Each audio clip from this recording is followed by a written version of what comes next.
Hey YouTube, it's Crystal again, and it's the Down to Earth Mama. So today I would like, cat jumped up on the railing upstairs. Today I would like to talk about living with a non-vegan partner.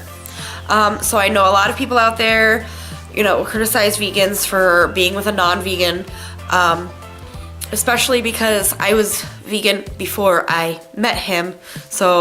And we've been together for 3.5 years, almost 4. We're engaged to be married, and we raise a vegan kid together. And so I know there's not a whole lot of vegans out there that maybe share, life with a vegan partner, especially not on YouTube. I know there are a few, and I've watched a couple of their channels, and great information. And I'm in a group for vegans with non-vegan partners on Facebook, and that's been very helpful, to get tips and ideas and hear other people's stories and give them advice as well. But I want to make a video in case there's anybody out there who's thinking about being with a non-vegan. How do you make it work? If you're going vegan with a non-vegan partner who doesn't want to go vegan with you, things like that.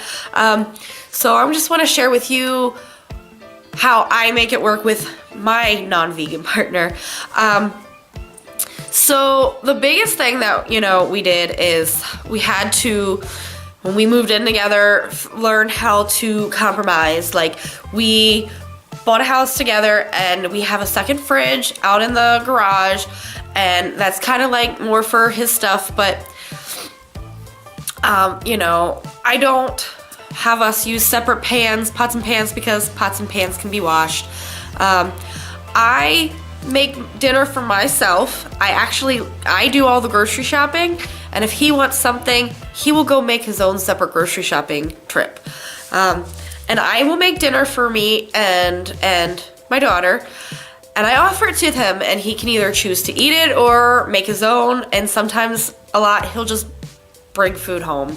He will pick something up on the way home, and that's what he does. And I offer, and he turns me down most of the time. There are some meals that I have made that he's tried. I made a falafel taco one time, and he did try that. And it was my first time making falafel, so it wasn't the best, and I feel really bad about that. But I've made pasta dishes that he'll eat. I make a lot of vegetables for side dishes, and he will eat those. And there's meals that he'll just have salads. So like, if I make a big salad for myself, I'll make a big salad for him. And sometimes we just have big salads for dinner, and he will do that. So he's definitely eaten a lot less meat because of me, but he won't eat a whole lot of my vegan meals. And it kind of hurts my feelings, but it's his choice. So, I can't force him, and I don't want to force him, to be vegan for me. I can't force him to eat my food. He's tried some of the things though, that tofurkey roast video that I made before. I can link that down here. If you haven't watched it, go back and watch it. But I did let him, he took a bite and he tried it, and he said, it's not bad, which is a win for me. At the airport one time, when we were going to South Carolina for our cruise, he actually went to the Chinese place. He said he was going to get something to eat, and he came back with a tofu stir fry so that we all three could share it. I was so proud of him. I was so happy, so I always praise him when he does things like that. He supports me. For my birthday, he brought home vegan sushi, a tofu stir fry. He got me vegan cinnamon rolls and brownies from our local vegan bakery. I think it's actually a chain. It's called Cinnaholic. If you've not gone to Cinnaholic, you need to go. We only have one in Pennsylvania, and it is in Lancaster, and it was on Shark Tank. So he got me vegan desserts, and so he does support me, and I do try to support him as much as I can. Now, I won't go buy his foods, but I will cook it in the air fryer. Like, if it's bagged chicken nuggets or whatever, something that I don't really have to touch or do a lot with, I will, if fish sticks or something, we have the air fryer, I will throw it in the air fryer and stuff for him, if he's worked a really long day, And I want to, you know, try to have something ready for him when he gets home so he doesn't have to stop and pick up food, because that's just a lot of money and we really can't afford it for him to do that every single day.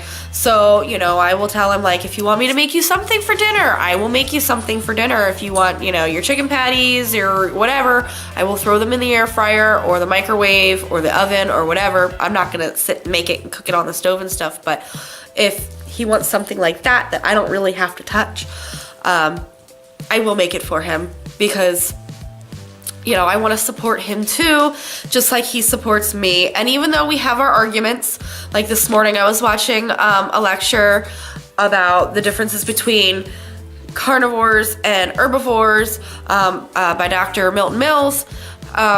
You know, he has to make his little comments, and, you know, we have little debates, and that's where that research video that I talked about on my step 3 video for how to go vegan is important, to have that knowledge to back it up. So I will link that video down here too. If you haven't seen it, go back and watch that. It's really good. I got a lot of great resources if you want to know them. But that's important, key to, you know, support each other, compromise, find what you're comfortable with, what you're not comfortable with, what each of you is willing to do for the other, and come to an even ground. That's important in any relationship. It doesn't matter what you eat or what you don't eat. Always make a plan, have a plan of how things are gonna go. You know, he does like to eat out a lot because, well, he just likes to eat out because he hates cooking, but he does like to eat out because he can get what he wants and I can get what I want, and we do try to pick restaurants that have a lot of vegan options, and he's great about that. And, you know, I don't mind going to places that he wants to go because I can always find something, even if it's just side dishes. I can make a meal out of side dishes. I have no problem with that. So we debate sometimes, but we never argue about it. I try to make it a point not to argue with him about it because I don't want to push him. And excuse me, I'm going to take that piece of plastic from the dog because it's irritating. I will be right back. Go get your bone. And I'm back. So, yeah, I do make it a point to not argue with my fiance at all, because that's not really what we're about. Honestly, in our almost 4 years together, we haven't had any kind of real fight. Like, we've had little arguments, we've had little spats, but nothing like screaming at each other or calling each other names or anything like that, because I don't do that. You know, I went to school for psychology and I took a class on communication, and I learned a whole lot about how to talk to people in a positive way. So I tend not to argue and fight, because I think that people don't hear you when you do that. So I make it a point to not argue and fight with him. I try to ask him questions to get his mind thinking instead of saying, no, you're wrong. And it's like, I don't do that with him. Because I wouldn't want him to do that with me. So, you know, we ask each other questions a lot, like, well, have you ever thought about this? Or, well, what do you think about this? And, you know, and stuff like that. And he'll pull up articles, you know, I think he pulled up an article the other day about, you know, cheese will help you live longer. And I'm like, yeah, okay. So I'm like, well, listen to, you know, how about this idea of maybe it's funded by the dairy industry? Kind of, you know, we talk about things. We don't argue about them. We hash it out. And if I can see that the argument or the debate's not really going anywhere, I will just shut it down, because it's not, we don't need to continuously always talk about it. I don't want it to grow into a bigger fight. So sometimes I just shut it off. I love you, even though we don't always agree on things. And I just think that that's important, because it, you know, I know it's the value system, you know, about not wanting to hurt animals and loving animals and the environment and things like that, but that's just not really what he's about. He really doesn't care about the environment all that much. And where that does bother me, I mean, everything else about him is wonderful. He's so hardworking. He takes great care of me and my daughter. He's just an amazing guy, the most amazing guy I've ever dated. He treats us like we're queens, and he works so hard to support us as a family, and I love him for that. And, you know, whereas he might not be on board with veganism and things like that, you know, he's supportive and he's coming along, and maybe someday down the road, you know, he'll get on board, maybe he won't, but I love him either way, and I think that that's very important, because it's like the unconditional love that I have for him, because he is a really great guy, even though he hasn't made that connection. And you know, I was once there, I was in the same boat, I didn't make that connection, you know, but I was raised differently, and I have a bigger love for all animals than what he does, and you know, I realize that. So, but you know, I don't think that we're any different, you know, even if you had, you know, a vegan couple and they're both vegan, you know, everybody's still gonna have issues, because I mean, you have people that are in relationships where they both eat meat and they both, you know, still have differences and issues, and sometimes they clash and they don't go together. So just because you're vegan doesn't mean you're gonna be a perfect couple. You know, that's just not the case. And yeah, everybody still has differences, and you know, different political aspects, different religious aspects, you know, and when people have conflicting ideologies, you know, you come together and you make a compromise.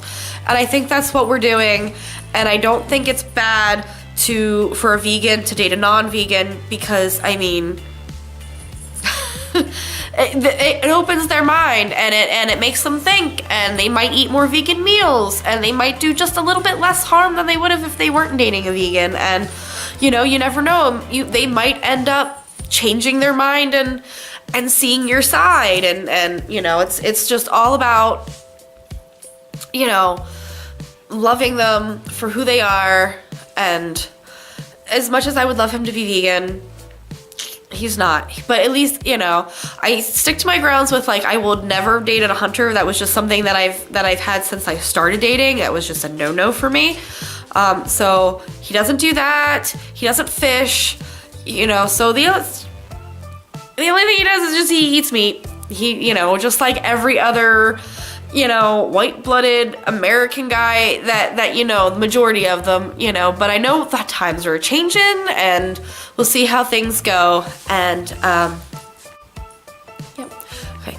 So things that me and my non-vegan partner do is that we respect each other's choices, we compromise, we do eat out a lot, more than I'd like. I make my meals, I offer it to him if he wants them, and we live together, and we love each other, even though we don't have the same viewpoints on animal rights and veganism. But not all couples have the same viewpoints on everything. So if you like this video, give us a big thumbs up. Tell me what you did or you didn't like down in those comments below. Please subscribe and help us grow the channel, and I can give you more videos, and I hope that this was helpful for somebody out there. If you have a vegan partner or a non-vegan partner, what are some things that you guys might do that I didn't think of? You know, how do you live with a non-vegan partner if you do? So those are the tips that I have for you today, and I will see you guys next time. Bye, YouTube. Peace out.